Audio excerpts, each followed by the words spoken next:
This week's big idea is on the softer side of podcast interview marketing. Last week, we talked about the data, and everything says you should be a guest. But there's that little voice inside your head that says, well, no, I'm an imposter. I've got stage fright. There's nothing that I can say that would add value. That's not serving you, and it's not serving the world. That's why I'm so happy to have you listen and share this interview, this powerful conversation between Tiffany Meenk, our marketing manager, and Jessica Embree from Tulip Media. I've learned things on here that I hadn't before about Jessica. I thought she was always a powerful speaker. We don't know what's going on in the back of our heads. So I would encourage you, as you're listening to Jessica here, is this the same thing that your little inner voice is telling you? Make sure you listen to the end, because you'll learn what a difference it made to her, how she got through that, and how she pushed herself to help herself, help her company, and help all those that she served. So, Jessica, you mentioned before about your apprehensions when you first began doing podcast interviews. Can you tell me a little bit about that? Absolutely. So I never foresaw myself being on a podcast, growing up being on the public stage. And part of that being is because when I was growing up, I had a speech impediment. I couldn't pronounce certain words. I struggled to form sentences. My father always said my brain was faster than my mouth. So when I was first approached to do podcasts, I was absolutely not. I was like, no, thank you. This is not for me. And I had to overcome that. I had to push myself as a marketer and as an entrepreneur, saying, I am an expert in my field. I know what I'm talking about. And I had to reassure myself that if I was lobbied a question, I could answer it because I know what I'm doing. I have the experience behind me. And I had to really talk myself up to that. I had to get over that imposter syndrome that some of us have when we're going on stage, on a podcast. And again, it's just that reassurance and having that confidence in yourself. Oh, yeah, absolutely. The imposter syndrome, right? And understanding, like you said, that you're an expert in your field. You are capable in overcoming that. So, I mean, would you say then that you had some interview stage fright going into it, like going into those first few interviews? Absolutely. And it's all about creating a routine for yourself. Like I said, you have that confidence in yourself. You know what you're talking about. You're the expert, but sometimes you need that routine to reassure yourself before every podcast. So, for example, before every podcast, I listen to the latest episode of that podcaster. So I get to know their name. I get to know their speaking style. I get to know if they're fun on podcasts, if they're serious on podcasts. It just helps me prepare a little bit more.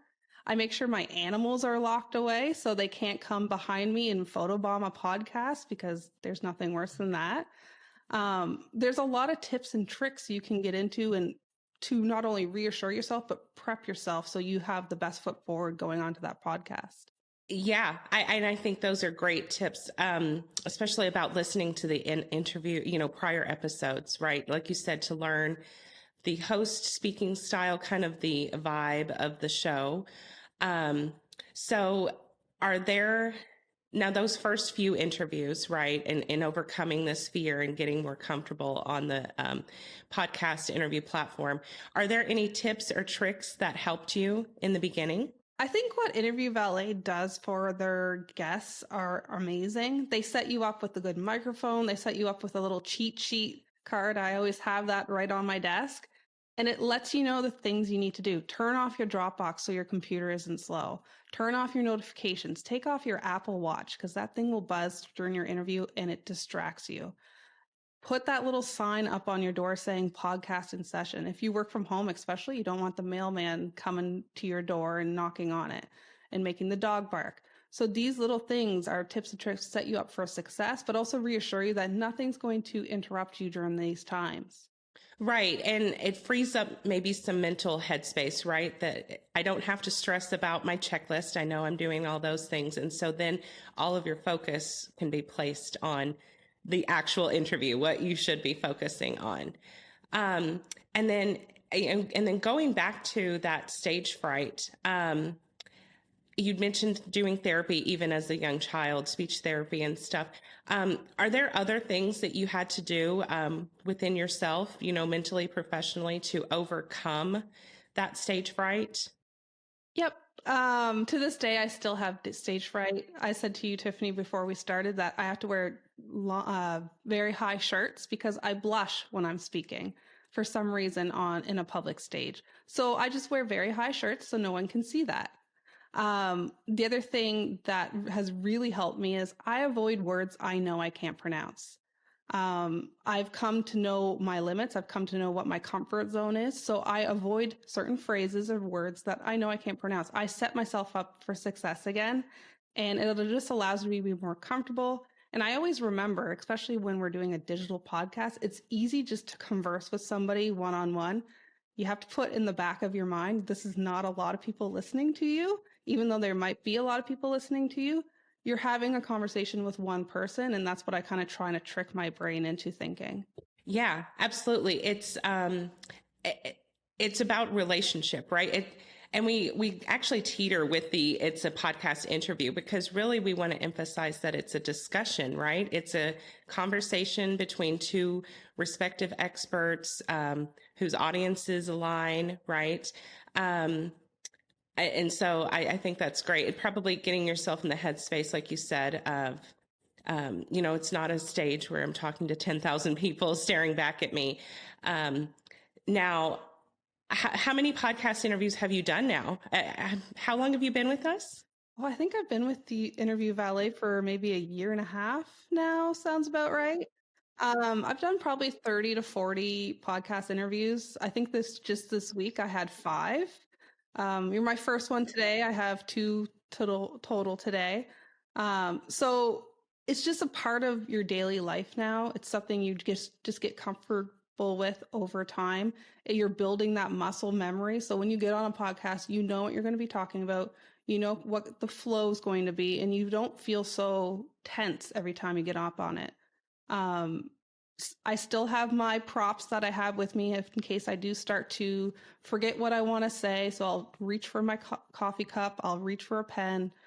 So sometimes you still need those little props in your hands. But at the end of the day, you are the expert. Don't let that imposter syndrome get a hold of you, and have confidence in yourself. People are wanting you to be on your podcast. Be reassured that that's the messaging you're going with, and just speak about what you want to speak about. Right. I think that's probably another pro tip that you have pointed out there is having props. So is that like you start kind of feeling anxious or nervous at some point in the interview, and you might kind of grab that to, would you say, like ground yourself, like recenter yourself? Yeah, recenter myself. Sometimes it's me taking a sip.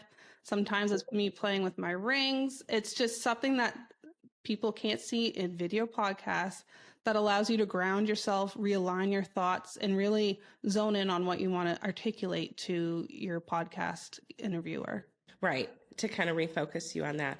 And another point you mentioned a second ago that I think is worth, revisiting is, your message, right? And it's about going on the right shows where you can easily talk about your area of expertise, right?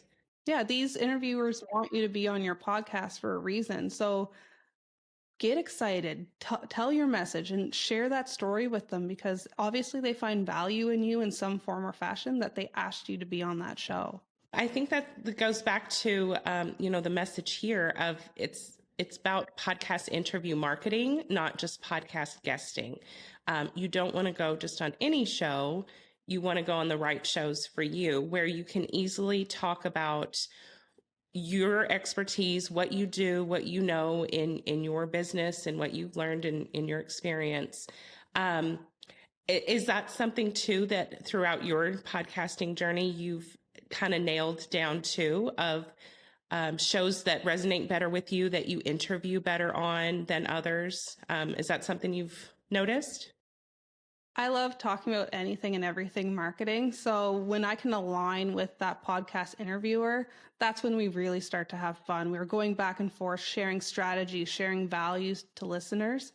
And that's what I kind of thrive on. That's why I like doing these type of virtual interviews, because we're just having a conversation at the end of the day.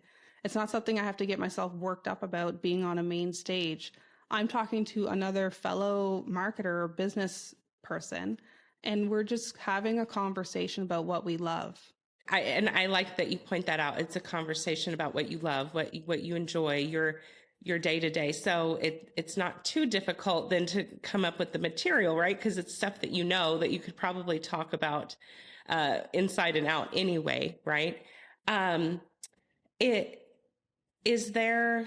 Have you noticed a difference in maybe doing audio only shows versus video recordings? There's definitely a difference when it's a video one, like I know today is a video one. I'm constantly reminding myself to smile because we sometimes just talk and sound so serious. We have to smile. And the more you smile, the more excited you get, the more charismatic you get.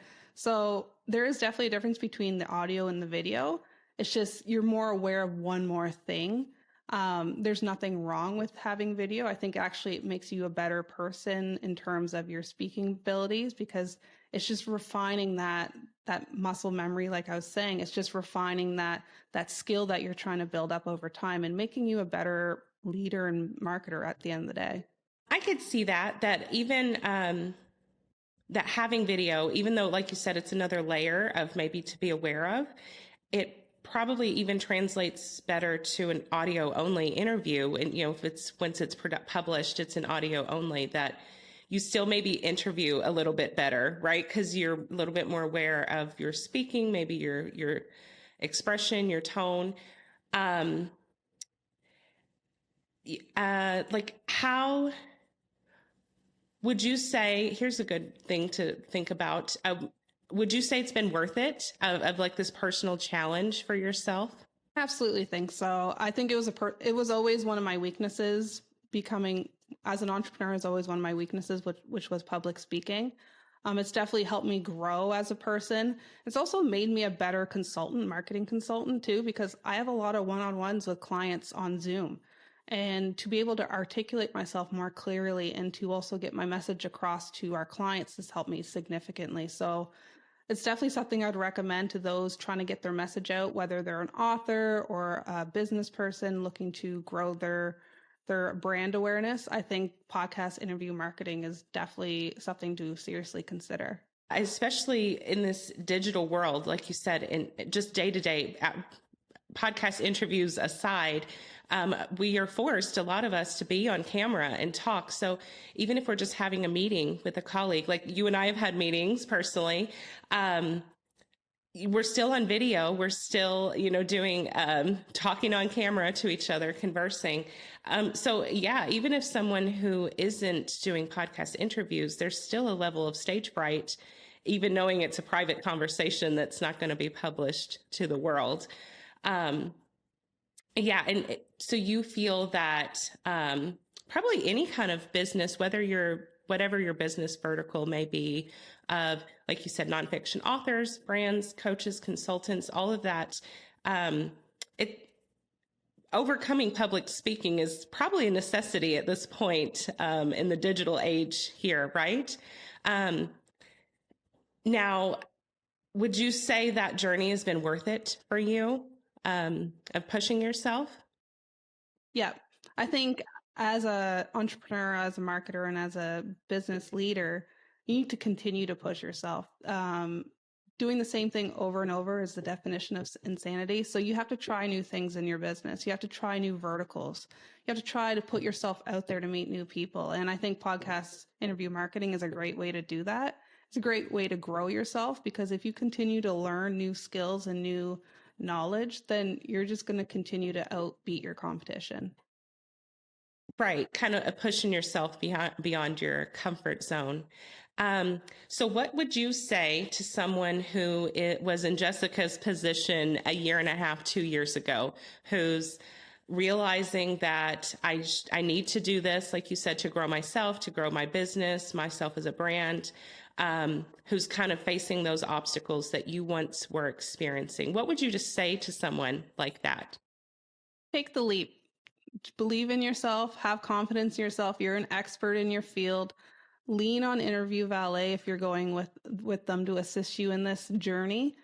They've done a great job of setting me up for success and giving me talking points and things to do and overcome that apprehension that I had with interview marketing. It's a great way to get that credibility about yourself, great way for brand awareness to spread. It has definitely helped me overcome that imposter syndrome that I had going, oh my gosh, I'm on so many podcasts right now. Like, who is this woman staring back at me? So just take the leap, try it out. It's probably going to be a great fit for you. And it will definitely get your message out there. I love that you point out, like, who is this person on this podcast? You know, it's like, who is that woman? I'm proud of her, right? That's so great. Yeah, 5-year-old me is just high-fiving myself right now. Right. Who would have thought I would be here now, you know, having done around 30 interviews, right? Your 5-year-old self, like you said, who was once in speech therapy to overcome obstacles. That's so great. Yeah. Now today, Jessica, along your podcasting journey, would you say that you have overcome your podcast stage fright? Yes, absolutely. Good. I'm so glad. I am so glad that Interview Valet, being a part of our certified guests, we've been able to help you on that journey. And that's why we do what we do, right? So thank you so much for this discussion today. I'm glad you squeezed me in with your other 5 interviews you had this week. And I wish you all the best. Thanks, Jessica. Thanks, Tiffany. Wow, that was a powerful discussion. Jessica shared some things there that I hadn't heard of before, and I always want to learn something, but then apply it. And the things that I'm going to apply is, the first one is to push yourself, right? If there's something that's stopping us, doesn't mean we should just stop. We can push through that because we know that the version of us will be better on the other side. We'll be proud of that person on the other side. The other one is to set yourself up for success. There's so many times where I've done a radio interview in a studio or a TV interview in a studio, and I'm stressed out by it, right? The camera, the lights, it's a different environment. But when we're doing podcast interviews, we can control our environment. It's our microphone, it's our office, it's our coffee cup. So it makes it much more comfortable to set ourselves up for success. Now, I've got some other resources that should help you. I did a podcast interview back a while on podcast guesting for introverts. I think there's a lot of great ideas that came from that. We'll also put a copy of my book, Podcast Guest Profits, How to Grow Your Business with a Targeted Interview Strategy. And then also, if this made sense to you, if you're like, I want to push myself, I want to set myself up for success to get out there and share what I know with other people, you can all go back to podcastinterviewmarketing.com, look for episode 3, and we'll have all of those resources there.